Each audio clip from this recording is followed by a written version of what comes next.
Et le débat a pris une tournure politique. Deux présidents de partis flamands, Joachim Koens pour le CD&V et Conor Rousseau pour le SPA, estiment que la Belgique devrait présenter des excuses à la République démocratique du Congo pour les douloureux épisodes de la colonisation. Et ils estiment que le roi Philippe serait la personne la plus indiquée pour prendre la parole. Laurent Horard. Ce sont des images des atrocités commises au Congo par les Belges. Entre 1885 et 1908, l'administration du roi Léopold II met en place un système d'exploitation. Massacres, tortures, châtiments corporels, la punition la plus répandue, la main coupée. Rien n'est épargné aux Congolais qui ne travaillent pas assez. Une page de l'histoire qui marque encore aujourd'hui très fortement le pays.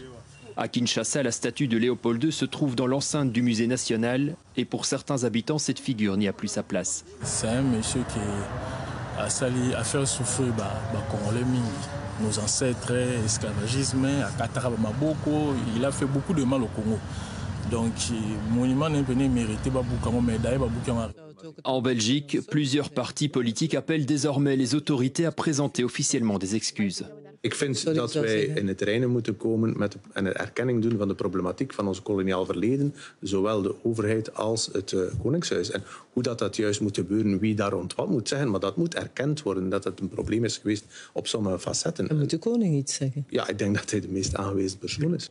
Pour cette historienne, il est grand temps que les autorités prennent leur distance avec les atrocités commises. Il y a eu vraiment un fort témoignage de sympathie et plus d'affection des rois successifs par rapport au Congo, mais aussi surtout par rapport aux populations congolaises.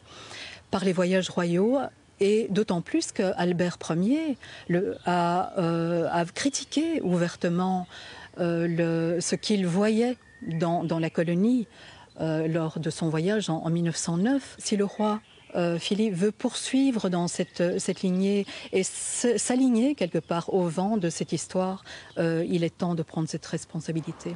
Cela fait plusieurs années que le collectif Mémoire coloniale réclame des excuses. Il salue les avancées, mais prévient. Les excuses, c'est une chose, mais après, il faut savoir pourquoi on s'excuse. C'est pour ça que pour nous, la démarche doit être suivie d'une décolonisation des mentalités en général. Donc l'idée, c'est de suivre un processus, que les excuses ne soient pas juste un one-shot, que ça soit suivi d'autres choses, d'actes concrets, comme dans l'enseignement, on enseigne l'histoire coloniale correctement, dans l'espace public, que l'on contextualise un certain nombre de choses. Contacté, le Palais Royal ne souhaite pas faire de commentaires.